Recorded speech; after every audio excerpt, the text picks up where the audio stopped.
സൂറത്തുൽ ബഖറയിലെ ആ ഒരൊറ്റ ആയത്ത് മതി എന്റെ പ്രിയപ്പെട്ട സഹോദരങ്ങളെ.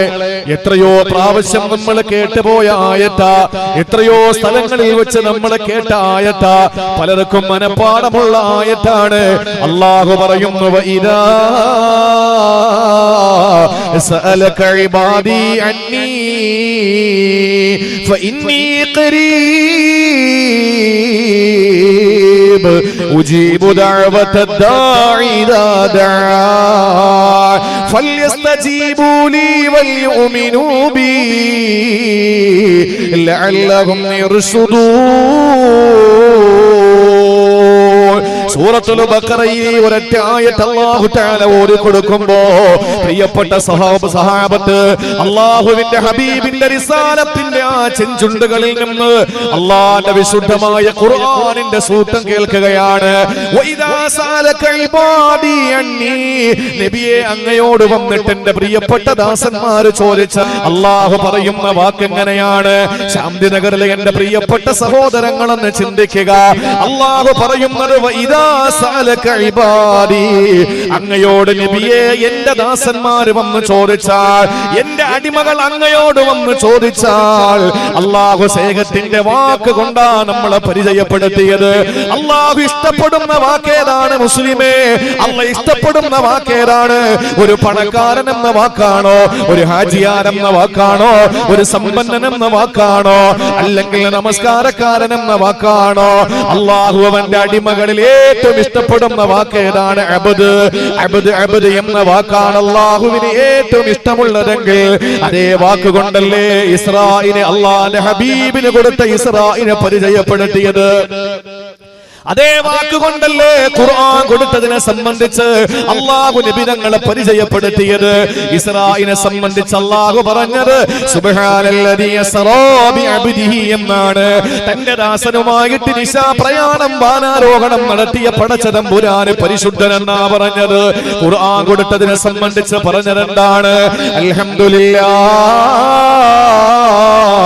അല്ലദീ അൻസല അലാ അബ്ദിഹിൽ കിതാബ്, വിശുദ്ധമായ ഗ്രന്ഥം തന്റെ അടിമയ്ക്ക് കൊടുത്ത അല്ലാഹുവിനാ സർവസ്തോത്രവുമെന്ന പ്രിയപ്പെട്ട സഹോദരങ്ങളെ, മുത്തുനബിക്ക് അല്ലാഹു സമ്മാനിച്ച രണ്ട് വലിയ സമ്മാനങ്ങളാകുന്ന ഇസ്റാ, പരിശുദ്ധമായ ഖുർആൻ, ഈ രണ്ട് സമ്മാനങ്ങളും മുത്തുനബിക്ക് അല്ലാഹു കൊടുത്തത് അതിനെ വിശുദ്ധ ഖുർആനിലൂടെ പരിചയപ്പെടുത്തുമ്പോ അല്ലാഹുവിന്റെ ഹബീബിനെ പറ്റി അല്ലാഹു പറഞ്ഞ വാക്കേതാ? അബ്ദ് എന്ന വാക്കാണെങ്കിൽ അല്ലാഹു തൊട്ടടുത്തുണ്ടോ അങ്ങ് ദൂരത്താണോ എന്ന് ചോദിച്ച സമുദായത്തോട് പറയാ, നബി തങ്ങളോട് അല്ലാഹു ആവശ്യപ്പെടുന്നത് വഇദാ സഅലക ഇബാദി, എന്റെ ദാസന്മാർ, എന്റെ പാവപ്പെട്ട എന്റെ അടിമകൾ, എന്റെ അടിയാറുകൾ അങ്ങയോട് ചോദിക്കും നബിയേ, അങ്ങയുടെ മുന്നിൽ വന്നിട്ട് ചോദിക്കും നബിയേ. എന്താ ചോദിക്കുന്നത്? അന്നീ, എന്നെ പറ്റി ചോദിച്ചാ അങ്ങ് പറയണം നബിയേ, ഫഇന്നീ ഖരീബ്, ഞാൻ അവരുടെ അടുത്ത് തന്നെ ഉണ്ട് എന്ന് പറയൂ നബിയേ. അല്ലാഹുവിനെ കാണാൻ മക്കത്ത് പോണോ മുസ്ലിമേ? അല്ലാഹുവിനെ കാണാൻ മദീനത്ത് പോണോ മുസ്ലിമേ? അല്ലാഹുവിനെ കാണാൻ ബൈത്തുൽ മുഖദ്ദസിൽ പോണോ മുസ്ലിമേ? വേണ്ട. അല്ലാഹുവിനെ കാണാൻ ശാന്തിനഗർ പള്ളിക്കകത്ത് പോണോ? വേണ്ട. അല്ലാഹു എവിടെ പോയാലും നമ്മളോടൊപ്പമുണ്ട്. മാമലകളിൽ അല്ലാഹുണ്ട്, സാഗരങ്ങളിൽ അല്ലാഹുണ്ട്, ചന്ദ്രനിൽ പോയാലും അല്ലാഹുണ്ട്, ആകാശത്തിൽ അല്ലാഹുണ്ട്, മേഘക്കീറുകളുടെ ഇടയിൽ അല്ലാഹുണ്ട്. സഹോദരൻ, രാവിലെ ടാപ്പിങ്ങിന് വേണ്ടി ഇട്ടവന്റെ എസ്റ്റേറ്റിലേക്ക് കടന്നു പോകുമ്പോ അവന്റെ ഭാര്യ പോലും ഉണർന്നിട്ടുണ്ടാകില്ല, അവന്റെ പൊന്നുമക്കൾ പോലും ഉണർന്നിട്ടുണ്ടാകില്ല. അവനൊരു കത്തിയും എടുത്ത് ഈ റബ്ബറിനോട് മല്ലിട്ടുകൊണ്ട് അതിൽ നിന്ന് വരുന്ന നീരെടുത്ത് പാവപ്പെട്ട മക്കൾക്ക് അന്നം കൊടു. എന്റെ പ്രിയപ്പെട്ട മുസ്ലിമേ, പ്രിയപ്പെട്ട മുസ്ലിമേ, ആരോരുമില്ലാത്ത ആ പാതിരാത്രി കഴിഞ്ഞിട്ട് മൂന്നാം യാമത്തിൽ നീ എസ്റ്റേറ്റിലെ ടാപ്പിങ്ങിന് പോകുമ്പോ ആ മരച്ചില്ലകളുടെ ഇടയിൽ കൊണ്ട് പൊന്നുമോനെ പടച്ചതമ്പുരാ, അല്ലാഹു ഇല്ലാത്ത ഒരു സ്ഥലം നമുക്കില്ല. അതാണ് അല്ലാഹു പറഞ്ഞത്. ആര് എന്നെ പറ്റി ചോദിച്ചാലും പറയണം നബിയേ, ഫഇന്നീ ഖരീബ്, ഖരീബ്, ഞാൻ അവന്റെ സമീപസ്ഥനാണെന്ന് പറയുക. അല്ലാഹു നമുക്ക് നമ്മുടെ ചാരത്ത് വരില്ല, നമ്മുടെ ചാരത്ത് വരില്ലെന്ന് ചിന്തിച്ചു പോയോ പെങ്ങളെ? നമ്മുടെ അടുത്തല്ല വരുമ്പോളെ അല്ല വരാത്ത ഒരാള് ലോകത്തുണ്ടോ? ലോകത്തവന്റെ അടിമകളുടെ കരണ ഞരമ്പിനോള്, അവന്റെ ചെരുപ്പിന്റെ മാറിനോള്, അവന്റെ വസ്ത്രത്തെക്കാൾ അടുത്ത് പടച്ച തമ്പുരാനില്ലേ? അതുകൊണ്ട് പടച്ച തമ്പുരാൻ അങ്ങ് ദൂരത്തല്ല, അങ്ങ് അള്ളാഹു വിദേശിയല്ല, അള്ളാഹു നമ്മുടെ ചാരത്ത് തന്നെ ഉണ്ട്. എന്നിട്ട് അള്ളാഹു പറഞ്ഞു നിർത്തുന്നില്ല. അള്ളാഹുവിനോട്, ഹബീബിനോട് അള്ളാഹുവിനെ പറ്റി ചോദിച്ചത് ദൂരത്താണോ അടുത്താണോ എന്നാണ്. പക്ഷെ അള്ളാഹു വാചാലമാവുകയാ, അള്ളാഹു യാതൊരു ലുബ്ധുമില്ലാതെ സംസാരിക്കുകയാ. ഞാൻ അടുത്തുണ്ടെന്ന് പറയൂ നബിയേ. എന്നിട്ട് പറയണം നബിയേ, ഉജീബു ദഅവത്തദ്ദാഇ ഇദാ ദആ, എന്നോട് ദുആ ചെയ്യുന്നവന് ഞാൻ ഉത്തരം കൊടുക്കാമെന്ന് പറയൂ നബിയേ. അല്ലാഹ് എത്ര കരുണയുള്ളവനാ. ആര് നമ്മളെ കൈയൊഴിഞ്ഞാൽ, ആരൊക്കെ നമ്മളെ പള്ളി പറഞ്ഞാൽ, നമ്മുടെ പടച്ച തമ്പുരാൻ നമ്മുടെ ചാരത്തുണ്ട്. അല്ലാഹു നമ്മളെ കൂടെയുണ്ട്. അവനെ എന്ത് ചോദിച്ചാലും ഒരു മടിയുമില്ലാതെ വാരിക്കോരി തരുന്നവനാ. നിങ്ങൾ എന്തേ ചിന്തിച്ചത്? കോടികൾ നിങ്ങൾക്ക് കിട്ടാത്തത് കൊണ്ട് അല്ലാഹു നിങ്ങളെ തള്ളിയെന്ന് ചിന്തിക്കുന്നു. നിങ്ങൾ ചോദിച്ചതെല്ലാം നിങ്ങൾക്ക് തന്നില്ലേ?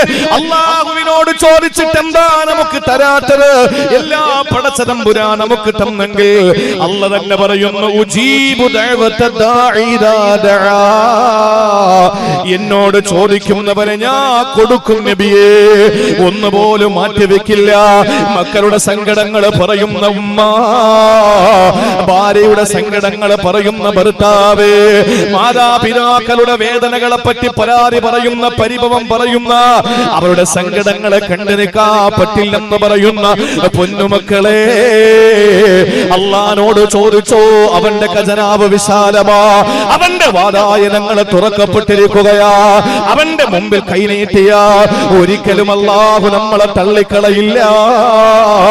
ഉജീബു ദഅവത്തദ്ദാഇ ഇദാ ദആ, എന്നോട് ചോദിച്ചാൽ ഞാൻ ഉത്തരം കൊടുക്കുമെന്ന് പറയൂ നബിയേ. എന്നിട്ട് അല്ലാഹു വീണ്ടും പറയുകയാ, ഫൽയസ്തജീബൂലി, അതുകൊണ്ട് ഉത്തരം അവർ എന്നോട് തേടിക്കൊള്ളട്ടെ, അവരെന്നോട് ചോദിച്ചു കൊള്ളട്ടെ. ഇത് നമ്മുടെ റബ്ബിന് നമ്മളോട് പറയേണ്ട ആവശ്യമുണ്ടോ? പെങ്ങളെ ചിന്തിച്ചു നോക്ക്. നീ എവിടെയാ പോകുന്നത്? ആരുടെ മുന്നിലാ കൈനീട്ടാൻ പോകുന്നത്?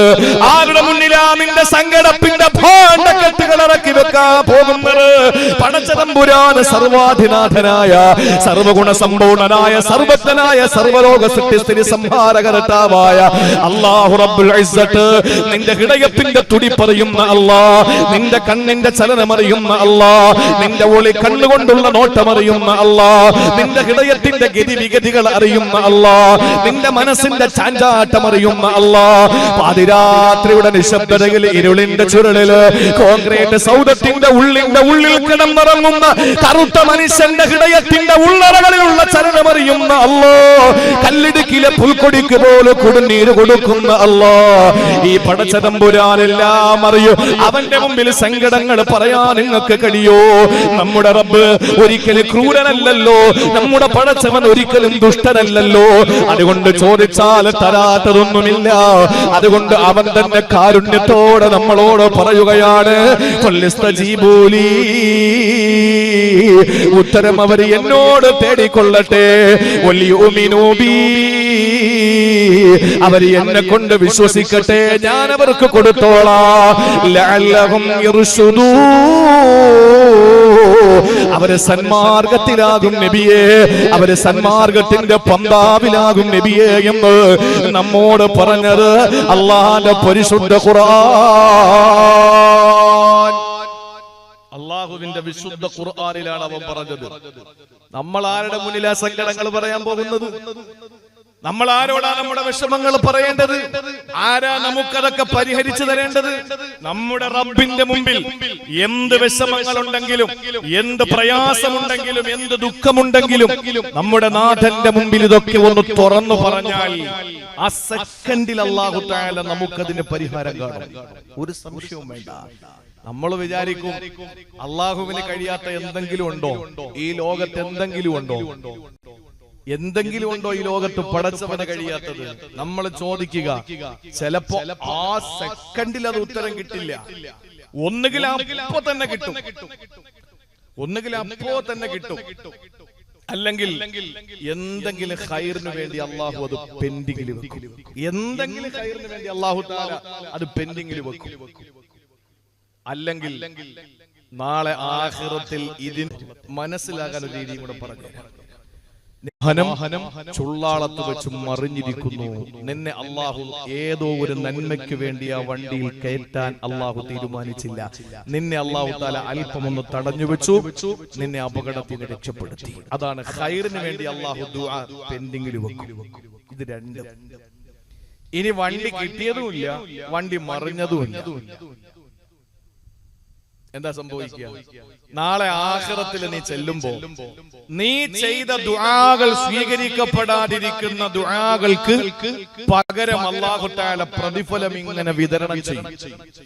ഹബീബായ പ്രവാചകൻ സല്ലല്ലാഹു അലൈഹി വസല്ലമ തങ്ങൾ പറഞ്ഞു, പരലോകത്ത് ദുആ സ്വീകരിക്കപ്പെടാത്തവർക്ക് കൊടുക്കുന്ന പ്രതിഫലം കാണുമ്പോൾ ഭൂമി ലോകത്ത് എന്റെ ഒരൊറ്റ ദുആയും സ്വീകരിക്കാതിരുന്നെങ്കിൽ പടച്ചവനെ എന്ന് നമ്മൾ ആഗ്രഹിച്ചു പോകുമെന്ന് നബി മുഹമ്മദ് മുസ്തഫ. മക്കൾ സ്വലാത്തിന്റെ വാർഷികമല്ലേ, ഉറക്ക സ്വലാത്ത് ഇല്ലിക്കോളി, കുഴപ്പമൊന്നുമില്ല. ഇതിപ്പോ എവിടെയൊക്കെ ഇരിക്കണം, നീ ലൈറ്റ് ഉള്ളതുകൊണ്ട് ഒന്നും അറിഞ്ഞുകൂടാ, ആളുണ്ടായില്ലേ ഒരു വിവരവും ഇല്ല. എന്തായാലും ഞാൻ പറയാം, സ്വലാത്ത് ഉറക്ക ചെല്ലിക്കോളി. സ്വലാത്ത് വാർഷികമാവുമ്പോ എന്തായാലും സ്വലാത്തിന്റെ ആളുകളാവുമല്ലോ. അപ്പൊ അതുകൊണ്ട് സ്വലാത്തിൽ മാത്രം ലുബ്ധു വേണ്ട. സ്വലാത്തിൽ ആമീൻ വേണമെങ്കിൽ ആമീൻ പറഞ്ഞാൽ മതി. പക്ഷെ സ്വലാത്ത് അങ്ങനെയല്ല, സ്വലാത്ത് വേണം. സ്വലാത്തില്ലെങ്കിൽ നമുക്ക് നമ്മുടെ ജീവിതത്തിന്റെ സർവ്വതും നമ്മുടെ സ്വലാത്താണ്. അള്ളാഹു അതിന് നമുക്ക് അർഹമായ പ്രതിഫലം നൽകി അനുഗ്രഹിക്കുമാറാവട്ടെ. ഈ സ്വലാത്ത് വാർഷികം എന്നൊക്കെ കേൾക്കുമ്പോ, അല്ലെങ്കിൽ സ്വലാത്ത് എന്നൊക്കെ കാണുമ്പോ, നമ്മുടെ ചുള്ളാളത്ത് സ്വലാത്തൊക്കെ തുടങ്ങിയ ബഹുമാനായ എന്റെയും സഈദ് മന്നി ഉസ്താദിന്റെയും ഒക്കെ സഹപാഠി, ഞങ്ങൾ രണ്ടും ഒരു ബാച്ച. ഞാനും സഈദ് മന്നാനി ജാമിയ മന്നാനിയില്. ഞങ്ങൾക്ക് ഒരു വർഷം സീനിയറാണ് ബഹുമാനപ്പെട്ട മാമ മുഹമ്മദ് മന്നാനി. അദ്ദേഹം സ്വലാത്തിന്റെ ഒരു എന്താ പറയാ, അതിന് സ്വലാത്തിന്റെ ഒരു പ്രചാരകനായിരിക്കും.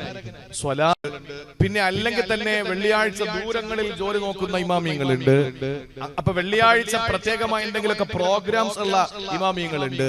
പക്ഷേ ആ ഇടക്കോട് മുസ്ലിം ജമാഅത്ത് എന്ന് പറയുന്ന ആ വലിയ പള്ളി അത് നിറഞ്ഞ് കവിഞ്ഞിട്ട് ചരിത്രത്തിൽ ഇത്രത്തോളം ആളുകൾ ഒരുമിച്ചുകൂടി മയ്യത്ത് നമസ്കാരം വേറെയില്ല. ഞാൻ ഇപ്പോഴും സഈദ് മന്നാനിയുടെ ആ കാര്യം പറഞ്ഞു.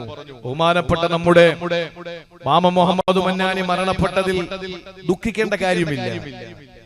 ഒരു പുരുഷായുസ് ചെയ്യേണ്ടത് മുഴുവനും 38 വർഷത്തിന്റെ ഇടയിൽ അദ്ദേഹം ബിരുദമെടുത്ത് 2007 ബിരുദമെടുത്ത് ഇറങ്ങിയതിനു ശേഷം അദ്ദേഹം ഓടി നടന്ന് ചെയ്യേണ്ടതൊക്കെ ചെയ്തു തീർത്തു. അദ്ദേഹം ആലിമീങ്ങളോടും പ്രത്യേകിച്ച് തങ്ങളുടെ ഉസ്താദുമാരോടൊക്കെ വല്ലാത്ത സ്നേഹമുള്ളവരായിരുന്നു. മാത്രമല്ല കൂട്ടുകാരായ ഞങ്ങൾക്കറിയാം, നല്ലൊരു മുഖ്ലിസായ, നല്ല സൽസ്വഭാവിയായ ഒരു മനുഷ്യനായിരുന്നു. പലപ്പോഴും കൂട്ടുകാരായ ഞങ്ങളും ഉസ്താദുമാരും ഒക്കെ ആ വിഷയം പറയുമായിരുന്നു. നല്ലൊരു മനുഷ്യനായിരുന്നു, നല്ലൊരു മനുഷ്യൻ. അങ്ങനെ ഒരു ഞങ്ങളുടെ കൂട്ടത്തിൽ അങ്ങനെ അത്രയും നല്ലൊരു മനുഷ്യൻ വേറെയില്ല. അത്രയും നല്ല സ്വഭാവ ഗുണങ്ങൾ ഉണ്ടായിരുന്നു ആ പ്രിയപ്പെട്ട സഹോദരൻ. അദ്ദേഹം കഠിനമായ രോഗത്തിന് വിധേയനായി. മാത്രമല്ല പറക്കമുറ്റാത്ത എന്ന് പറയുന്നത് വാക്കിന്റെ പൊലിമക്ക് വേണ്ടിയിട്ടല്ല. ആ അങ്ങനത്തെ 5 മക്കൾ, ആ 5 മക്കൾ, ഇളയ കുട്ടിക്ക് 2 വയസ്സോ 2.5 വയസ്സുമായി, അതിന് തൊട്ട് മുകളിൽ 1 വയസ്സ്, പിന്നെ 1 വയസ്സ് കൂടിയുള്ള മക്കള്, അങ്ങനെയുള്ള 5 മക്കളെ അനാഥമാക്കി പോകുമ്പോ അദ്ദേഹം രക്ഷപ്പെട്ടു. അള്ളാഹു അദ്ദേഹം അനുഭവിച്ച വേദനകൾക്ക് അല്ലാഹു തആല പകരം സ്വർഗ്ഗം നൽകി അനുഗ്രഹിക്കുമാറാവട്ടെ. ഈ 2 ആഴ്ചക്കുള്ളിൽ ഞാൻ 3 പ്രാവശ്യം അദ്ദേഹത്തിന്റെ വീട്ടിൽ പോയി. ഒന്ന് സഈദ് ഉസ്താദ് വിളിച്ചു പറഞ്ഞു, ഇപ്പൊ ഭക്ഷണമൊന്നും ഇറങ്ങുന്നില്ല, സംസം വെള്ളം മാത്രം കുടിക്കുന്നു, എങ്ങനെങ്കിലും ഉണ്ടെങ്കിൽ ഒന്ന് സംഘടിപ്പിച്ചു പോകുമെന്ന് ചോദിച്ചു. ഞാൻ അങ്ങനെ എന്റെ വീട്ടിലിരുന്ന് സംസം വെള്ളവുമായി ഞാൻ കാണാൻ പോയി. ഞാൻ പറഞ്ഞു വന്നത്, അദ്ദേഹം സ്വലാത്തിന് വേണ്ടിയിട്ട് അദ്ദേഹം പ്രചരണം നടത്തിയ, സ്വലാത്തിന് വേണ്ടി പരിശ്രമിച്ചതിന് അല്ലാഹു കൊടുത്ത സമ്മാനം സമ്മാനം എന്തെന്നറിയോ? ആലിമീങ്ങൾ അവിടെ ഉണ്ടായിരുന്ന ഒരു പണ്ഡിതൻ പോലും കരയാതിരുന്നിട്ടില്ല. ഒരു പണ്ഡിതൻ പോലും കരയാതിരുന്നിട്ടില്ല. ഇന്നലെ ആ പള്ളിയിൽ തടിച്ചുകൂടിയ ആയിരക്കണക്കായ പണ്ഡിതന്മാരിൽ ഒരാള് പോലും കരയാത്തവരില്ല. അങ്ങനെ ആ കരയാത്ത ഒരാളെ പോലും ഞങ്ങൾ കണ്ടിട്ടില്ല. ഇന്നലെ കരയാത്ത ആരെങ്കിലും ഉണ്ടായിരുന്നെങ്കിൽ അവർക്ക് എന്തോ മാനസിക പ്രശ്നമുള്ളതായിട്ട് വിധി എഴുതിയിട്ട് എവിടെയെങ്കിലും കാണിക്കേണ്ടി വരും. കാരണം എല്ലാവരെയും കരയിപ്പിച്ചു ആ 5 മക്കൾ.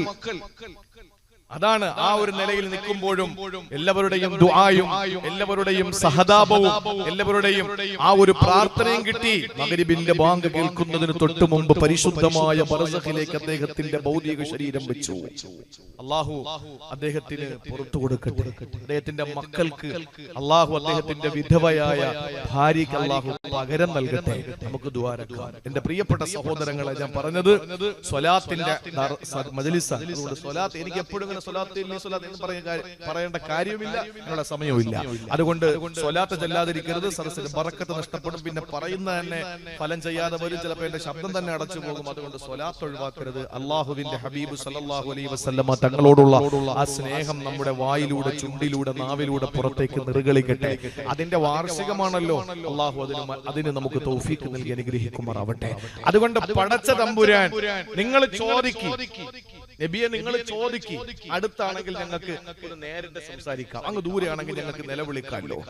അള്ളാഹു പറഞ്ഞു, ചോദിക്കുന്നവരോട് പറയൂ നബിയെ, ഞാൻ അടുത്തുണ്ട്, ഖരീബ്, ഞാൻ അടുത്തുണ്ട് എന്ന് പറയൂ നബിയെ. എന്നിട്ട് പറഞ്ഞു, ഇത്രേ ചോദിച്ചോളൂ, അത്ര പറഞ്ഞാൽ മതി. പക്ഷെ അല്ല പറഞ്ഞു എന്താണ്? അവരോട് പറയണം, എന്നോട് ദുആ ചെയ്താൽ ഞാൻ ഉത്തരം കൊടുക്കും. ഉത്തരം തേടേണ്ടത് എന്നോടാണ്. എന്നെ കൊണ്ട് വിശ്വസിക്കുകയും വേണം. അവർ സന്മാർഗത്തിലാകുമെന്ന് പറയൂ നബിയെ എന്ന് പറഞ്ഞ് അല്ലാഹു ഹബീബായ നബി തങ്ങൾക്ക് ഈ ഒരു ദിവ്യബോധനം നൽകിയെങ്കിൽ, എന്റെ പ്രിയമുള്ള സഹോദരങ്ങളെ, ഒരു കാര്യം കൂടി പറഞ്ഞിട്ട് ഞാൻ ആ വിഷയത്തിന്റെ കാതലായ ഭാഗത്തേക്ക് വരാം. ഒരിക്കൽ മഹാനായ ഇബ്നു മസ്ഊദ് റളിയല്ലാഹു തആല അൻഹുമാ, അബ്ദുല്ലാഹി ഇബ്നു മസ്ഊദ് റളിയല്ലാഹു തആല അൻഹുമാ മഹാനവറുകൾ പരിശുദ്ധമായ കഅബാലയത്തിന്റെ ഒരു ഭാഗത്ത് ഇങ്ങനെ മറഞ്ഞിരിക്കുമ്പോൾ മുശ്രിക്കുകളായ 2 പേര് വന്ന് പരസ്പരം സംസാരിക്കുന്നത് കേട്ടു. അബ്ദുല്ലാഹി ഇബ്നു മസ്ഊദ് റളിയല്ലാഹു തആല അൻഹു വിളിച്ചിരിക്കുകയാണ്. ആ സമയത്ത് ഈ 2 മുശ്രിക്കുകളായ ബഹുദൈവ വിശ്വാസികളായ ആളുകൾ വന്നിട്ട് പരസ്പരം സംസാരിക്കുന്ന ഒരാളെ പറയുകയാണ്, അയസ്മഉ റബ്ബു മുഹമ്മദിൻ ഇദാ തകല്ലംനാ, നമ്മൾ സംസാരിച്ചാൽ മുഹമ്മദിന്റെ റബ്ബ് കേൾക്കുവോ? ഒരുത്തൻ ചോദിക്കുകയാണ്. ഒരുത്തൻ മത്താബിൽ വെച്ച് ചോദിക്കുന്നു, നമ്മൾ ഇവിടെ നിന്ന് സംസാരിച്ച മുഹമ്മദിന്റെ റബ്ബ് കേൾക്കുവോ? അപ്പോ അടുത്തവൻ പറഞ്ഞു കൊടുക്കുകയാണ്, എടാ ഇദാ റഫഅനാ സമിഅനാ വ ഇദാ ഖഫൽനാ ലാ യസ്മഉനാ. ഉറക്കെ വിളിച്ച അവൻ കേൾക്കും, പതുക്കെ ആണെങ്കിൽ അവൻ കേൾക്കൂല. ഈ പമ്പര വിഡ്ഢികള് ബോധമില്ലല്ലോ. ബോധമില്ലാത്ത ഒരുത്തൻ അവൻ അടുത്തവനോട് ചോദിച്ചോടാ, മുഹമ്മദിന്റെ റബ്ബി നമ്മൾ വിളിച്ചാ കേൾക്കുവോ? അപ്പൊ അടുത്തവൻ പറഞ്ഞു കൊടുക്കാൻ. എന്താ പറഞ്ഞത്? ഉറക്കെയാണ് വിളിക്കുന്നതെങ്കിൽ കേൾക്കാം, പക്ഷെ പതുക്കെ വിളിച്ചാൽ മൂപ്പര് കേൾക്കാൻ സാധ്യത കുറവാ എന്ന് പറഞ്ഞപ്പോ, സഹോദരങ്ങളെ, അല്ലാഹുവിന്റെ റസൂലിന്റെ നെറ്റിത്തടം വിയർക്കുകയാ. ആ സമയത്ത് അല്ലാഹു ആയത്ത് അവതരിപ്പിച്ചു കൊടുക്കുകയാണ്. സൂറത്തുൽ മുജാദലയിലെ 7-ാമത്തെ ആയത്ത് അല്ലാഹു അവതരിപ്പിച്ചു കൊടുക്കുകയാ. ഖദ് സമിഅല്ലാഹു എന്ന് തുടങ്ങുന്ന അധ്യായത്തിന്റെ 7-ാമത്തെ സൂക്തം എടുത്ത് വീട്ടിൽ ചെന്നൊന്ന് നോക്ക്. അതിൽ അല്ലാഹു പറയുകയാണ്, മാ യകൂനു മിൻ നജ്വാ സലാസത്തിൻ ഇല്ലാ ഹുവ റാബിഉഹും വലാ ഖംസത്തിൻ ഇല്ലാ ഹുവ സാദിസുഹു വലാ ദിനാ മിൻ ദാലിക വലാ അക്സർ ഇല്ലാ ഹുവ മഅഹും ഐനമാ കാനൂ. അല്ലാഹുവിന്റെ വിശുദ്ധമായ ഖുർആൻ പറയുകയാ, 2 പേര് 3 പേര് രഹസ്യം പറയുമ്പോ 4-മനായിട്ട് അല്ലാഹു വരുമടാ. 3 പേര് രഹസ്യം പറഞ്ഞാ 4-മനായിട്ട് അല്ലാഹു വരുമടാ. 4 പേരെങ്കിൽ 5-മതായി പടച്ചവൻ കാണുമടാ. എന്നിട്ട് അല്ലാഹു എണ്ണമങ്ങ് നിർത്തിയിട്ട് പറയുകയാണ്, വലാ ദിനാ മിൻ ദാലിക. ഇനി ഒരാളാണെങ്കിൽ 2-മതായിട്ട് അല്ലാഹു വരും, 2 ആണെങ്കിൽ 3-മനായിട്ട് അല്ലാഹു വരും. എന്നിട്ട് അല്ലാഹു പറയുന്നു, വലാ അക്സർ, 40 40 പേരുണ്ടെങ്കിൽ 41ാമനായിട്ട് അല്ലാഹ് അവിടെ വരുന്നതാണ്. ഇല്ലാഹു വമഅഹും ഐനമാ കാനൂ. അവര് എവിടെ പോയിരുന്ന് സംസാരിച്ചാലും സംസാരം കേൾക്കാ പടച്ചതമ്പുരാ കാതുകൂടാതെ കേൾക്കുന്ന അല്ലാഹ്, കണ്ണുകൂടാതെ കാണുന്ന അല്ലാഹ്. പടച്ചതമ്പുരാന് ഒന്നും മറയ്ക്കാൻ കഴിയില്ല മുസ്ലിം സഹോദരാ. ഇത് പറഞ്ഞുകൊണ്ട് ഞാൻ എന്റെ പ്രിയപ്പെട്ടവരോട് പറയുകയാ, നിങ്ങൾക്ക് ഏത് പ്രതിസന്ധി ഉണ്ടായാലും, ഏത് സങ്കടമുണ്ടായാലും, ഏത് വിഷമമുണ്ടായാലും എന്റെ പ്രിയമുള്ള സഹോദരങ്ങളെ ചോദിക്കുക. പടച്ചവനോട് അല്ലാഹു തരുന്നതാണ്, അല്ലാഹു തരുന്നതാണ്. ആ ഒരു വിഷയം തന്നെ നമുക്ക് പറയാം സഹോദരങ്ങളെ. നമ്മളിന്ന് നീറുന്ന നൂറ് പ്രശ്നങ്ങളുടെ നടുവില എല്ലാ അർത്ഥത്തിലും നമ്മൾ വല്ലാത്ത ജീവിതത്തിന്റെ വല്ലാത്ത ഒരു ഹാലിലായി കൊണ്ടിരിക്കുകയാ. സാമ്പത്തികമായ പ്രതിസന്ധിയാണ്, ശാരീരികമായ ദുർബലതയാണ്, മാനസികമായ വിഭ്രാന്തിയിലാണ്. ഇതെല്ലാം നമ്മളെ വേട്ടയാടുമ്പോ സഹോദരങ്ങളെ വിളിക്കണം നമ്മൾ. ആരെയാ വിളിക്കേണ്ടത്? ആരെയാ വിളിക്കേണ്ടത്? ഒരു സാലിഹായ മനുഷ്യന് ഒരു സംഭവം ഞാൻ പറയുകയാ. ഒരു സാലിഹായ മനുഷ്യന്, ആ മനുഷ്യനതാ ഹദീസിന്റെ ഗ്രന്ഥങ്ങളിൽ നമുക്ക് കാണാൻ കഴിയുന്ന ചരിത്രമാണ്. പ്രിയപ്പെട്ടവരെ, ഒരു സാലിഹായ മനുഷ്യന് അയാൾ തന്റെ കുതിരപ്പുറത്ത് യാത്ര ചെയ്യുകയാ. എങ്ങോട്ട് നോക്കിയാലും മരുഭൂമിയാ, മരുപ്പച്ച അടുത്തെത്താത്ത മരുഭൂമിയാണ്. ആ മരുഭൂമിയിലൂടെ മണലാരണ്യത്തിലൂടെ ഇങ്ങനെ തന്റെ കുതിരപ്പുറത്ത് യാത്ര ചെയ്യുമ്പോ ഒരു പാവപ്പെട്ടവനതാ വഴിയിൽ നിന്ന് കൈ കാണിക്കുകയാ. അന്ന് കുതിരപ്പുറത്താണല്ലോ യാത്ര ചെയ്യുന്നത്, കഴുതയുടെ പുറത്താണല്ലോ യാത്ര ചെയ്യുന്നത്, ഒട്ടകപ്പുറത്താണല്ലോ യാത്ര ചെയ്യുന്നത്. സഹോദരങ്ങളെ, കുതിരപ്പുറത്ത് യാത്ര ചെയ്യുന്ന ആ സന്ദർഭത്തിൽ വഴിയിൽ നിന്ന് ഒരാള് കൈ കാണിച്ചു. പാവപ്പെട്ടവനാ. അയാള് ചോദിക്കുന്നു, സഹോദരാ, എന്നെ കൂടെ ഒന്ന് എന്റെ ലക്ഷ്യസ്ഥാനത്ത് എത്തിച്ചു തരുവോ? പാവമല്ലേ, പാവമല്ലേ, ഈ മനുഷ്യ സാലിഹല്ലേ. ഒരാളെ സഹായിച്ചാൽ അതിന് കിട്ടുന്ന കൂലി എത്രയാ? ഒരു പാവപ്പെട്ടവന്റെ ചുമടെടുത്തു കൊടുത്താൽ, ഒരു പാവപ്പെട്ടവനെ എന്തെങ്കിലും ഒന്ന് ഹെൽപ്പ് ചെയ്താൽ അവന് കിട്ടുന്ന പ്രതിഫലം വിവരണാതീതമാണല്ലോ. അതുകൊണ്ടാ മനുഷ്യൻ പറഞ്ഞ, സഹോദരാ കയറിക്കൊള്ളുക. അങ്ങനെ കുതിരപ്പുറത്ത് അദ്ദേഹത്തിന്റെ പിന്നിൽ ഇരിക്കാൻ തുടങ്ങി. കുറെ ദൂരം യാത്ര ചെയ്യുമ്പോ ഒരു സഹായി അവിടെ ഇല്ല, ഒരു മനുഷ്യൻ വേറെയില്ല. യാതൊരു സഹായവും ലഭിക്കാത്ത മണലാരണ്യത്തിൽ, മരുഭൂമിയുടെ മടിത്തട്ടിൽ ആ പ്രിയപ്പെട്ട സഹോദരൻ ഇങ്ങനെ കുതിരയെ പായിച്ചു കൊണ്ടിരിക്കുമ്പോ ആഗതനായ കുതിരയുടെ പിന്നിൽ കയറിയ തന്റെ പിന്നിലിരിക്കുന്ന കുതിരപ്പുറത്തിരിക്കുന്ന ആ ആഗതനായ മനുഷ്യനെ തന്റെ അരയിൽ നിന്ന് കത്തി വലിച്ചോരുകയാ. എന്നിട്ട് ആ മനുഷ്യനോട്, സഹായിച്ചവനോട് പറയുകയാണ്, നിന്റെ കയ്യിലുള്ള പൊണ്ണെടുക്കുക, നിന്റെ പൊന്ന് മുഴുവനും ഇങ്ങ് തരിക, നിന്നെ ഞാൻ കൊല്ലാൻ പോവുകയാ. പെട്ടെന്ന് കുതിര നിർത്തി ചാടിയിറങ്ങി. എന്നിട്ട് ആ ആഗതനായ മനുഷ്യന്റെ നേരെ കൈകൂപ്പിയിട്ട് പറയുകയാണ്, സഹോദരാ, ഞാൻ നിന്നെ എന്ത് ചെയ്തിട്ടാ? നീ ഒരു ലിഫ്റ്റ് ചോദിച്ചപ്പോ തന്നല്ലേ, നീ ഒന്ന് സഹായം ചോദിച്ചപ്പോ തന്നല്ലോ, എന്തിനാ നീ എന്നെ ഉപദ്രവിക്കുന്നത്? ഞാൻ എന്റെ കുടുംബനാഥനാ, എന്റെ കുടുംബത്തിന്റെ കുടുംബനാഥനാണ്. എന്റെ പ്രിയപ്പെട്ട മക്കൾക്കും ഭാര്യയ്ക്കും ഞാൻ മാത്രമേ ഉള്ളൂ. അതുകൊണ്ട് ഞാൻ ചെന്നാലേ അവരുടെ ജീവിതത്തിൽ എന്തെങ്കിലും പച്ചപ്പുണ്ടാവുകയുള്ളൂ. എന്നെ കൊല്ലല്ലേ. ആ സമയത്ത് ആ മനുഷ്യൻ പറഞ്ഞതെന്തെന്നറിയോ? ഇല്ല, ഞാൻ നിന്റെ പണം പിടിച്ചു വാങ്ങിയിട്ട് നിന്നെ വിട്ടാ നീ എല്ലാവരോടും പറയും ഞാൻ നിന്റെ പണം അപഹരിച്ചെന്ന്. അതുകൊണ്ട് നിന്നെ ഞാൻ കൊല്ലാതെ വിടില്ല. എന്തു ചെയ്യാനാ? നിലവിളിച്ചാൽ ആര് കേൾക്കാനാ? ആരവിടെ സഹായത്തിനെത്താനാ? അവിടെയാണ് പെങ്ങളെ വാരിയെല്ലുകൊണ്ട് മൂടപ്പെട്ട ഹൃദയാന്തരാളങ്ങളിൽ പരിശുദ്ധമായ ഈമാനും തഖ്വയും നമുക്ക് വരേണ്ടത്. ആ മനുഷ്യനരാ ഈ ആഗതനോട് കൊലയാളിയാകാൻ പോകുന്ന ചതിയനായ വഞ്ചകനായ മനുഷ്യനോട് പറഞ്ഞതെന്തെന്നറിയോ? നിങ്ങൾ കൊന്നോ, എനിക്കതിൽ ഇനി ഒന്നും പറയാനില്ല. പക്ഷേ 2 റക്അത്ത് നിസ്കരിക്കാ എനിക്ക് അനുവാദം തരുമോ? 2 റക്അത്ത് നമസ്കരിക്കാ എനിക്ക് നിങ്ങൾ അനുവാദം തരുമോ എന്ന് ചോദിക്കുമ്പോ ആ മനുഷ്യന് അന്ത്യാഭിലാഷമായി 2 റക്അത്ത് നിസ്കാരത്തിന്റെ അനുമതി കൊടുക്കുകയാ. ആ സമയത്ത് 2 റക്അത്ത് നമസ്കാരത്തിന് വേണ്ടി കൈകെട്ടുമ്പോ സഹോദരങ്ങളെ, അദ്ദേഹം തന്നെ രേഖപ്പെടുത്തുകയാണ്, പറയുകയാണ്, എനിക്കൊത്ത് ഒരുപാട് ആയത്തുകൾ അറിയാമായിരുന്നു, ഒരുപാട് ആയത്തുകൾ ഞാൻ മനനം ചെയ്തിരുന്നു. പക്ഷേ ഒരായത്ത് പോലെ ഓർമ്മ വരുന്നില്ല. മനസ്സ് വല്ലാതെ പിടയ്ക്കുകയാ. എന്റെ മനസ്സിനകത്ത് ഖുർആനിന്റെ ഒരായത്ത് പോലെ ഓർമ്മയില്ല. ഞാൻ എല്ലാം മറന്നിരിക്കുകയാണ്, എല്ലാം മറന്നുപോയിരിക്കുകയാ. ആ സമയത്ത് ഞാൻ എന്റെ മനസ്സിൽ ഇങ്ങനെ പായിപ്പിച്ചു എന്റെ ചിന്തയെ, ഏതെങ്കിലും ഒരു ആയത്ത് ഓർമ്മയുണ്ടോ? നമസ്കാരത്തിലല്ലേ? ആ സമയത്ത് സൂറത്തുൻ നംലിലെ 62-ാമത്തെ ആയത്ത് മാത്രം എനിക്ക് ഓർമ്മ വന്നു. 62-ാമത്തെ ആയത്ത് മാത്രം എനിക്ക് ഓർമ്മ വന്നു. അതേതാണ് ആയത്തെന്നറിയോ? അമ്മൻ യുജീബുൽ മുൽതറ ഇദാ ദആ. പീഡിപ്പിക്കപ്പെടുന്നവന് വിളിച്ചാൽ അവന് ഉത്തരം കൊടുക്കുന്നതാരാ? മർദ്ദന്റെ വിളിക്ക് ഉത്തരം കൊടുക്കുന്നതാരാ? പീഡിപ്പിക്കപ്പെടുന്നവന്റെ ഉത്തരം കൊടുക്കുന്നവനാരാ?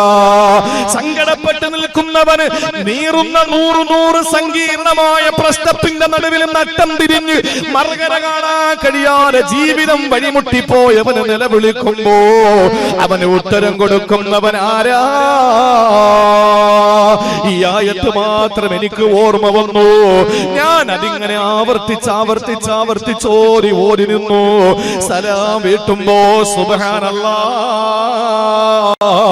കയ്യിലൊരു കുന്തവുമായിട്ടൊരു കുതിരപ്പടയാളെ കടന്നു വരികയാ. ആരുടെയും സഹായമില്ലാത്ത മരുഭൂമിയുടെ മധ്യഭാഗത്ത് കുതിരപ്പടയാളെ കയ്യിൽ കുന്തമേന്തി വരികയാണ്. ഞാൻ അത്ഭുതപ്പെട്ടു പോയി നോക്കുമ്പോ അയാള് ചാടിയിറങ്ങിയിട്ട് ആഗതനായ ചതിയനായ മനുഷ്യനെ കൊന്നിരിക്കുകയാ. ഞാൻ ചോദിച്ചു, നിങ്ങളാരാ? ഈ മരുഭൂമിയിൽ എന്നെ സഹായിക്കാൻ വന്ന നിങ്ങളാരാ?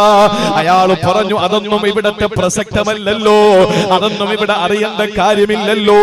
ഇല്ല, പടച്ചവനെ സാക്ഷിയാക്കി ചോദിക്കുകയാണ്, നിങ്ങൾ ആരാണ് എനിക്ക് അറിയേണ്ടതുണ്ടെന്ന് പറഞ്ഞു.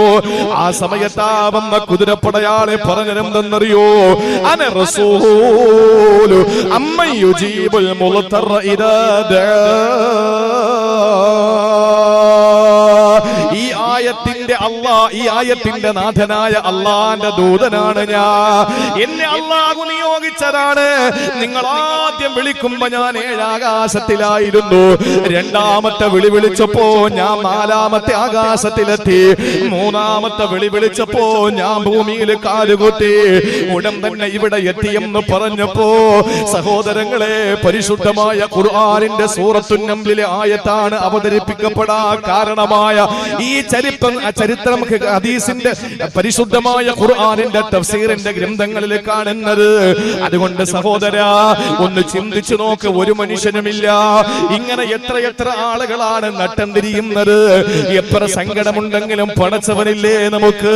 നമ്മോട് സ്നേഹമുള്ള അല്ലാഹ്, ആര് നമ്മളെ തള്ളിപ്പറഞ്ഞാലും, ആര് നമ്മളെ കൈയൊടിഞ്ഞാലും നമ്മളെ ചേർത്ത് നിർത്തുന്ന അല്ലാഹ്, ആ പടച്ചതമ്പുരാ നമ്മളെ ഒരിക്കലും കൈയൊഴിയില്ലല്ലോ.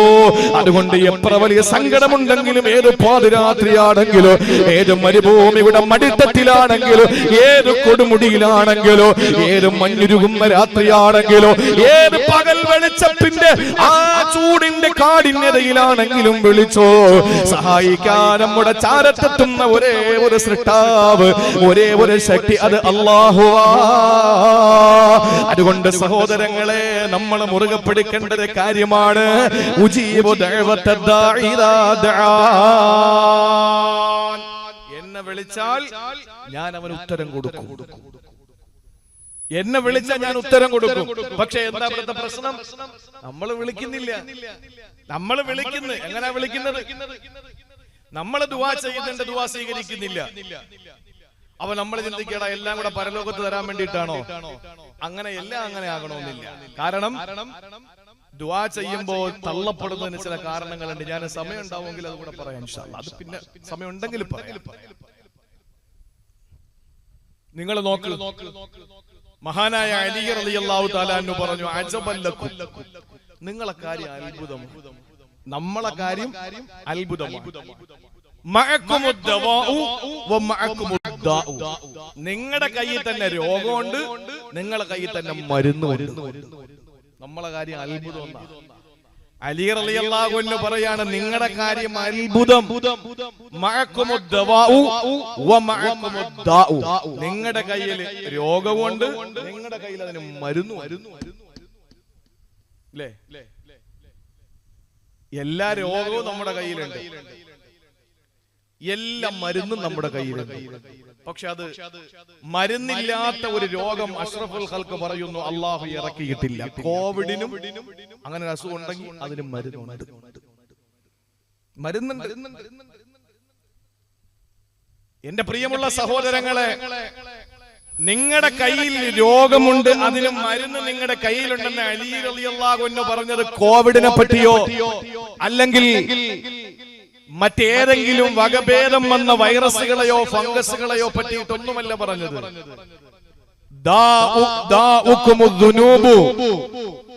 നിങ്ങളുടെ രോഗം എന്ന് പറയുന്നത് നിങ്ങളുടെ പാപങ്ങളാണ്. എല്ലാ കറമ്പറമ്പ് കയ്യിലുണ്ടല്ലോ, ഒരു കുഴപ്പമില്ല. എല്ലാ കാര്യവും നമ്മുടെ കയ്യിലുണ്ട്, ഒന്നിനും ഒരു കുറവില്ല. എന്താ നമ്മുടെ കയ്യിലില്ലാത്തത്? അള്ളാഹു നിഷിദ്ധമാക്കിയതിൽ എന്താ നമ്മുടെ കയ്യിലില്ലാത്തത്? നിങ്ങളൊന്ന് ചിന്തിച്ചു. അള്ളാഹു മനസ്സിലാക്കാനുള്ള തൗഫീഖ് തരട്ടെ. എന്നിട്ട് പറഞ്ഞു നിങ്ങളുടെ കയ്യിൽ തന്നെ മരുന്നുണ്ട്. അതേതാണ്? ദവാഉകുമുദ്ദുആഉ. നിങ്ങൾ ഏതെങ്കിലും ഒരു രോഗം വന്നാൽ അതിന് ചികിത്സിക്കണ്ടേ? അസുഖം വന്ന് ചികിത്സിക്കാതെ ഞാൻ രോഗിയാണ്, എനിക്ക് ചികിത്സ വേണ്ട എന്ന് പറഞ്ഞ് വീട്ടിൽ കയറിയിരുന്നാൽ അവനെ പള്ളിയിൽ കൊണ്ട് കിടത്തേണ്ടി വരും. ഒരു സംശയത്തിലില്ല. അയ്യൂബ് നബിക്ക് രോഗം കൊടുത്ത അള്ളാഹു മാറ്റാൻ കഴിവുണ്ടായിട്ടും അള്ളാഹു അയ്യൂബ് നബി ദ്വാരന്നപ്പോ പറഞ്ഞു കാല് കൊണ്ട് നിലത്തടിക്കാൻ പറഞ്ഞു. അലി റളിയല്ലാഹു അൻഹു പറയുന്നു പാപങ്ങളാകുന്ന രോഗം പിടിപെട്ട ഒരു സമുദായത്തിന് മരുന്നാകുന്ന ദുആ കയ്യിലുള്ളപ്പം അത് ദുആ ചെയ്ത് പാപങ്ങൾക്ക് പരിഹാരം കാണാതെ മരുന്ന് കുടിക്കാതെ രോഗം കൊണ്ട് നടന്നാൽ മരിച്ചു പോകൂലേ നമ്മൾ? അങ്ങനെ നമ്മൾ മരിച്ചവരാണിപ്പോ. അതുകൊണ്ടാണ് നമുക്ക് നമ്മുടെ ദുആ ഒന്നും സ്വീകരിക്കാതെ പോയത്, അല്ലെങ്കിൽ നമ്മുടെ കാര്യങ്ങളൊന്നും നന്നാകാതെ പോകുന്നത്. നമ്മൾ മരിച്ചിരിക്കുകയാണ്. അതുകൊണ്ടാണ് ഇല്ലേ നമ്മൾ റബ്ബിനോട് ചോദിക്കണം, അവൻ എന്തായാലും ഉത്തരം തരും. ഞാൻ ഇപ്പൊ ഇതുവഴി പോകുന്ന ഒരാളെ ഇങ്ങോട്ട് വന്നേ എന്ന് പറയും. അയാൾ മാന്യനാണെങ്കിൽ എന്ത് ചെയ്യും? തിരിഞ്ഞു വരും. മാന്യനാണെങ്കിലും തിരിച്ചു വരും. മൈൻഡ് ചെയ്യാതെ പോയാൽ ഞാൻ ശശിയായി, അവൻ എന്നെ മൈൻഡ് ചെയ്തൊന്നുമില്ല, അവൻ മാന്യനും അല്ല, ഞാൻ നാണംകെടുകയും ചെയ്തു. അപ്പൊ നമ്മൾ ഒരാളെ വിളിച്ചാൽ അവൻ നമുക്ക് ഉത്തരം തരുമെങ്കിൽ അവൻ മാന്യതയുള്ളവനാണ്. ലോകത്തെ ഏറ്റവും വലിയ മാന്യനാരാ? ലോകത്തെ ഏറ്റവും വലിയ മാന്യനാരാണ്? ഇന്നൽ കരീമ ഇദാ നാദൈത ഖാല നഅം ഫകൈഫ ബില്ലാഹി ദിൽ ഇൻആമി വൽ കറമി.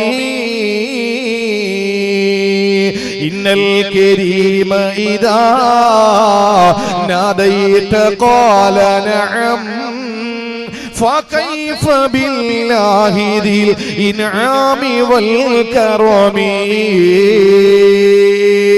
ഒരു മാന്യനെന്ന് പറഞ്ഞാൽ ഇതാ നാദൈത, നീ അവനെ വിളിച്ചാൽ ഖാല, അവൻ പറയും നഅം, അതെ, യെസ്. എന്താ വേണ്ടത്?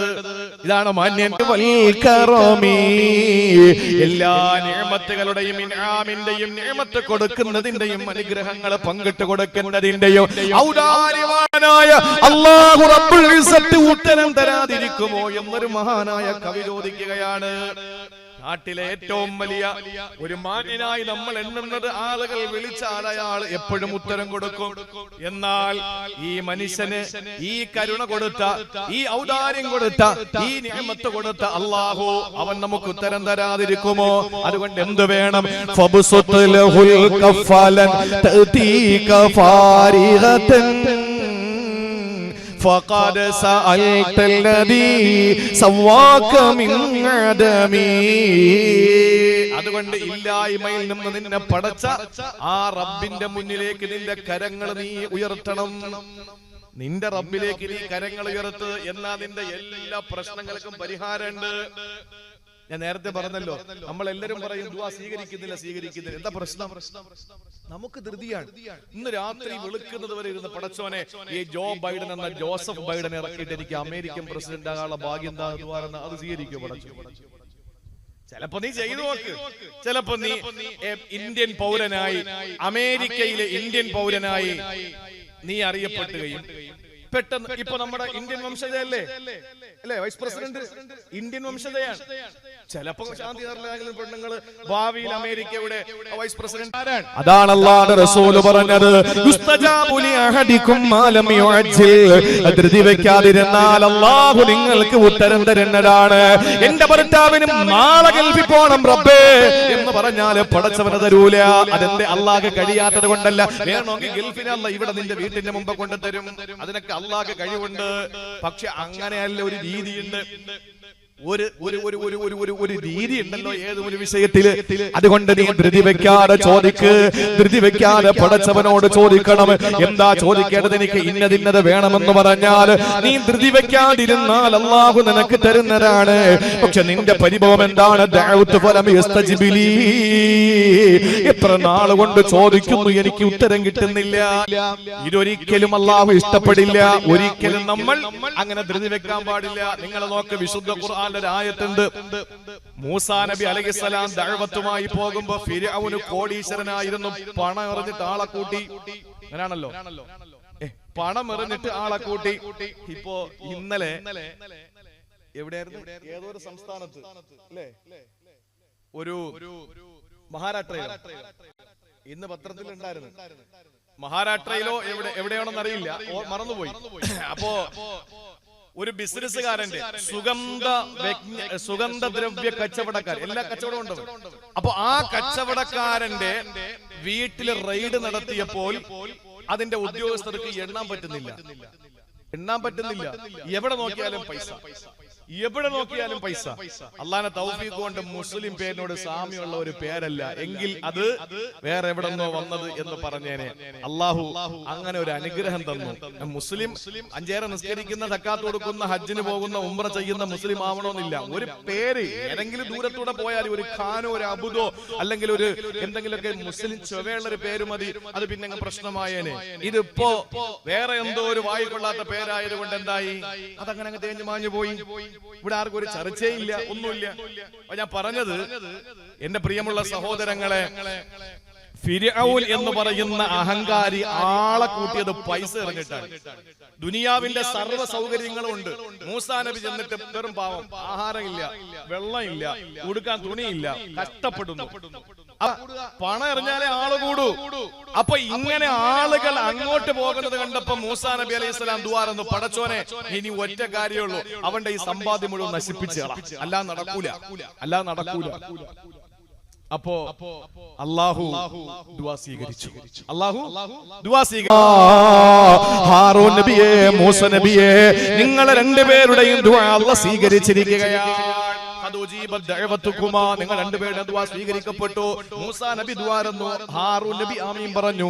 ഇതിനെപ്പറ്റി അല്ലാഹു പറഞ്ഞു, നിങ്ങളുടെ ദുആ സ്വീകരിച്ചു. എവര് ദുആ ചെയ്തതിന്റെയും ഈ സ്വീകരിച്ചതിന്റെയും ഇടയിൽ 40 വർഷം എടുത്തു. 40 വർഷം. നമ്മളാണെങ്കിലോ 40 വർഷം എടുത്തു. മൂസാ നബി ദുആ ചെയ്തതിന്റെയും ഈ ദുആ സ്വീകരിക്കപ്പെട്ടതിന്റെയും ഇടയിൽ, ഇജാബത്തിന്റെയും ഇടയിൽ 40 വർഷം എടുത്തു. യാക്കൂബ് നബിയുടെ പൊന്നുമോൻ യൂസുഫ് നഷ്ടപ്പെട്ടു. കരഞ്ഞ് ലോകത്ത് ഭർത്താവ് മരിച്ചതിന്റെ പേരിൽ കരഞ്ഞ, ഭർത്താവ് ഒഴിവാക്കിയതിന്റെ പേരിൽ കരഞ്ഞ ഒരു പെണ്ണിന്റെ കണ്ണിലെ കൃഷ്ണമണി വെളുത്തുപോയ ഒരു പെണ്ണിനെ നിങ്ങൾക്ക് കാണിക്കാൻ പറ്റുമോ?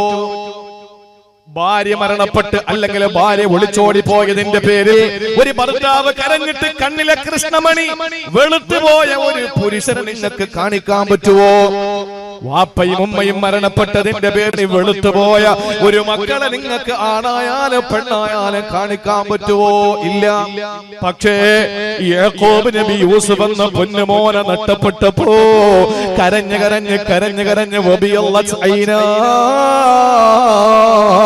രണ്ട് കണ്ണുമങ്ങ് വെളുത്തുപോയി. സുബ്ഹാനല്ലാഹ്. അവസാന യാക്കൂബ് നബിയുടെ ദുആ അല്ലാഹു സ്വീകരിച്ചു. തന്റെ പൊന്നുമോനെ യൂസുഫിനെ അല്ലാഹു മടക്കി കൊടുത്തു. ഏതോ പൊട്ടക്കിരട്ടിലെ വലിച്ചെറിയപ്പെട്ട ബാലചാപല്യമുള്ള ചെറിയ ചെറിയ വസ്ത്രങ്ങൾ ധരിച്ചിരുന്ന ഒരു പൊന്നുമോനെ യൂസുഫായിട്ടല്ല അല്ലാഹു മടക്കി കൊടുത്തത്. ഈജിപ്ത് എന്ന് പറയുന്ന രാജ്യത്തിന്റെ അധികാരത്തിന്റെ ഒത്തുംഗ സോപാനത്തിലെ സിംഹാസനത്തിന്റെ ഇന്ദ്രപ്രസ്ഥത്തില് ചെങ്കോല് പിടിച്ചിരുന്ന അവിടുത്തെ ചക്രവർത്തിയായി രാജാവായി അല്ലാഹു തിരികെ കൊടുത്തില്ലേ? യാക്കൂബ് നബി തന്റെ പൊന്നുമോനെ മടക്കി കിട്ടാൻ ദുആ ചെയ്തതിന്റെയോ അല്ലാഹു യൂസുഫ് എന്ന പൊന്നുമോനെ മടക്കി കൊടുത്തതിന്റെയും ഇടയിൽ മഹാന്മാരായ അല്ലാഹുവിന്റെ ഖുർആനിന്റെ മുഫസ്സിറുകൾ പറയുകയാണ് 40 വർഷം എടുത്തു. സെക്കൻഡ് സഹിക്കാൻ പറ്റുന്നില്ല.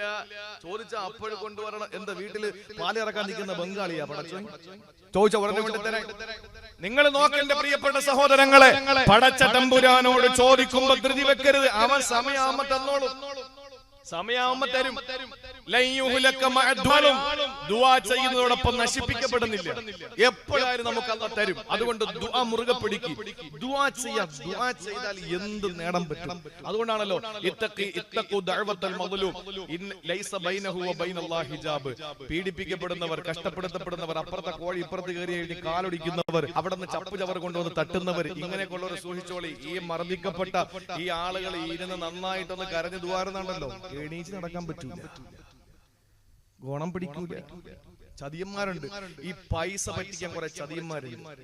അവർ പൈസ പറ്റിക്കുന്ന എങ്ങനെയെന്നറിയോ? അവർ പൈസ പറ്റിക്കുന്ന രംഗം അവരുടെ സംസാരത്തിൽ ഒരു 50 പ്രാവശ്യം അല്ലാഹു എന്നുള്ള വാക്ക് വരും. ഒരു ഏറ്റവും കുറഞ്ഞ 100 വട്ടം നിബിധങ്ങളുടെ പേര് വരും. പിന്നെ കഅബ, പിന്നെ മാഷാ അല്ലാഹ് കൊടുക്കും. ഈ കേറ്റിയന്മാരും അടിച്ചോമാരും ഇടിച്ചോമാരും ഒക്കെ അനുഭവിക്കാൻ പോകുന്നത് അപ്പോഴും നമുക്ക് കാണാം. അല്ലാഹു മനസ്സിലാക്കാനുള്ള തൗഫീഖ് തരട്ടെ. അതുകൊണ്ട് ഒരിക്കലും നമുക്ക് നാശമില്ല. ദുആ മുറുകെ പിടിച്ചോളിൻ.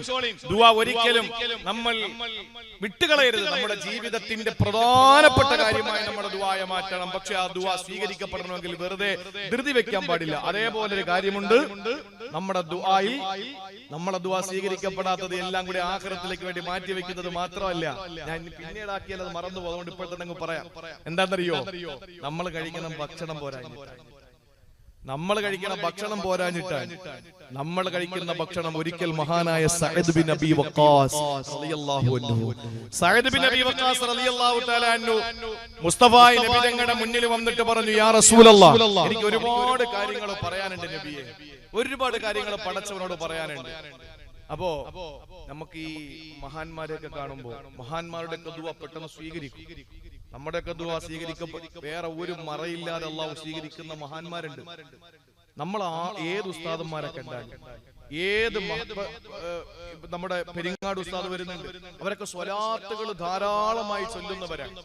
ഒരുപാട് സ്വലാത്തുകൾ ചെല്ലുന്നവരാണ്. ഈ സ്വലാത്തുകൾ ധാരാളം ചൊല്ലുന്നവര്, അതുപോലെ തന്നെ ദിക്റുകൾ ഒരുപാട് ചൊല്ലുന്നവര്, അതുപോലെ തന്നെ നല്ല സാലിഹീങ്ങളെ, നമുക്കറിയാമല്ലോ സാലിഹീങ്ങളായ ആളുകൾ. ഈ സാലിഹീങ്ങളായ ആളുകളെ കാണുമ്പോൾ നമുക്ക് ഒരുപാട് കാര്യങ്ങൾ പറയാനുണ്ട്. എല്ലാം കൂടെ പറയാൻ നിൽക്കരുത്. ഒന്നാമത് അവർക്ക് സമയം ഉണ്ടാവൂല കേൾക്കാൻ.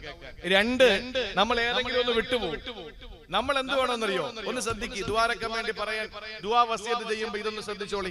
ദുആ വസിയത്ത് ചെയ്യുമ്പോൾ നമ്മൾ കൃത്യമായി ശ്രദ്ധിക്കാനുള്ളത്, ആരോടെങ്കിലും ഏതെങ്കിലും മഹാനെയോ ഒരു സയ്യിദിനെയൊക്കെ കാണുമ്പോൾ ദുആ പറയുമ്പോൾ ഇങ്ങനെ പറയാ. എങ്ങനെ? എനിക്ക് ഒരുപാട് വിഷയങ്ങളുണ്ട്, വിഷമങ്ങളുണ്ട്, എല്ലാം കൂടി പറയാനൊന്നും അങ്ങ് കേൾക്കാൻ സമയമില്ലല്ലോ. അതുകൊണ്ട് ഒരു കാര്യം ചെയ്യും, ഞാൻ ചെയ്യുന്ന ദുആ എല്ലാം സ്വീകരിക്കാൻ വേണ്ടി നിങ്ങൾ ദുആരക്കുക. അപ്പൊ ഒരു പാക്കേജ് ആയിട്ട് ദുആരുന്നോളൂ. നമുക്ക് ചോദിക്കാൻ, ഈ പാക്കേജ് എന്നുള്ള വാക്ക് ചിലപ്പോ ഇന്ന് നാളെ നെറ്റിൽ വൈറലാവും. അങ്ങനെയാണല്ലോ. ഒന്നും പറയാൻ പറ്റില്ല. അപ്പൊ ഇങ്ങനെ കുറെ എണ്ണം ചാർജ് ചെയ്ത് നോക്കിയിരിക്കാൻ, എന്താ ഇങ്ങനെ ഏതൊക്കെ ഉസ്താദന്മാരെ പ്രസംഗിക്കുന്നുണ്ട്, അവർക്കൊക്കെ മോശം കമന്റുകൾ എഴുതാൻ വേണ്ടി ഇങ്ങനെ ഇരിക്കുന്ന ഒരു സമൂഹമുണ്ട്. വേറെ ജോലിയില്ല, നമുക്ക് അല്ലാഹു ജോലി കൊടുത്ത ജോലിയാണ്, അവർ ചെയ്തോട്ടെ. അപ്പൊ ഏതാണെങ്കിലും നമുക്ക് എന്തെല്ലാം വിഷമങ്ങൾ പറയാനുണ്ടെങ്കിലും എല്ലാം എണ്ണി പറയാൻ നിൽക്കണ്ട. നമ്മൾ എന്ത് വേണം? അവരെ കാണുമ്പോൾ പറയണം, എന്റെ മനസ്സിൽ ഒരുപാട് ആഗ്രഹങ്ങളുണ്ട്, ഒരുപാട് വിഷമങ്ങളുണ്ട്, ഒരുപാട് കാര്യങ്ങൾ പറയാനുണ്ട്, എല്ലാം എനിക്ക് നിങ്ങളോട് ദുആ ചെയ്യണമെന്ന് പറയാനുള്ള സമയമില്ല. അതുകൊണ്ട് നിങ്ങൾ ഒരു കാര്യം, എന്റെ ദുആ അല്ലാഹു സ്വീകരിക്കാൻ വേണ്ടി നിങ്ങൾ ദുആ ചെയ്യ്. ഞാൻ ബാക്കി കാര്യങ്ങൾ എന്റെ റബ്ബിനോട് പറഞ്ഞോളാം. ഇതാര് പഠിപ്പിച്ചതാ? മഹാനായ സഅദ് ബിൻ നബി വഖാസ് റളിയല്ലാഹു തആല അൻഹു അല്ലാഹുവിന്റെ റസൂലിന്റെ മുന്നിലേക്ക് കടന്നു വന്നിട്ട് പറയുകയാണ് ഉദുല്ലാഹ നകൂന മുസ്തജാബ ദഅവതി യാ റസൂലല്ലാഹ് നബിയേ പടച്ചവനോടൊന്ന് ദുആ ചെയ്യോ എനിക്ക് ഉത്തരം കിട്ടുന്ന ദുആക്ക് വേണ്ടിയിട്ട് എന്റെ ദുആക്ക് അല്ലാഹു ഉത്തരം തരാൻ വേണ്ടിയിട്ട് അങ്ങ് ദുആ ചെയ്യോ നബിയേ ആ സമയത്തെ ആരംഭ പൂവായ നബി തങ്ങൾ പറഞ്ഞതെന്തെന്നറിയോ യാ സഅദേ അത്തിബ മതഅമക തകുന മുസ്തജാബ ദഅവാ അത്തിബ മതഅമക തകുന മുസ്തജാബ ദഅവാ നീ കഴിക്കുന്ന ഭക്ഷണം നന്നായാൽ നീ കഴിക്കുന്ന ഭക്ഷണം ഹലാൽ ഫുഡായാൽ അല്ലാഹുവിന്റെ റസൂൽ പറയുന്ന തകുന മുസ്തജാബ ദഅവാ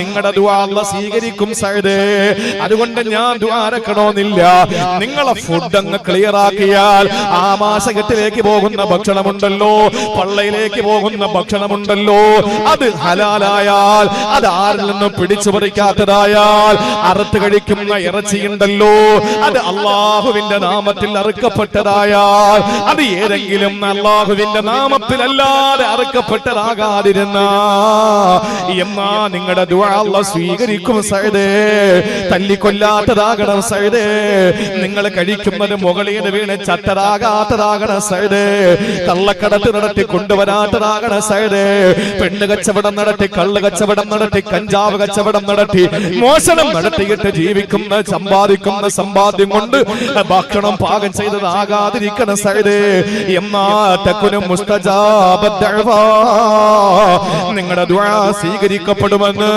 ആദരവായ പ്രവാചകൻ നബി മുഹമ്മദ് മുസ്തഫ സല്ലല്ലാഹു അലൈഹി വസല്ലം തങ്ങൾ പഠിപ്പിച്ചു. അതുകൊണ്ടാണ് നമ്മൾ ഹലാൽ ഫുഡ് കഴിക്കാൻ പോകുന്നത്. അപ്പോ നമ്മൾ കഴിക്കുന്ന ഭക്ഷണം ഹലാലാവുക. അങ്ങോട്ട് കേൾക്കി, ശ്രദ്ധിച്ചോളി. 2, നമ്മൾ ധൃതി വെക്കാതിരിക്കുക. എന്നാൽ നമ്മുടെ ദുആ എന്ത് ചെയ്യും? അല്ലാഹ് സ്വീകരിക്കും. അല്ലാഹു അതിന് തൗഫീഖ് നൽകി അനുഗ്രഹിക്കുമാറാവട്ടെ.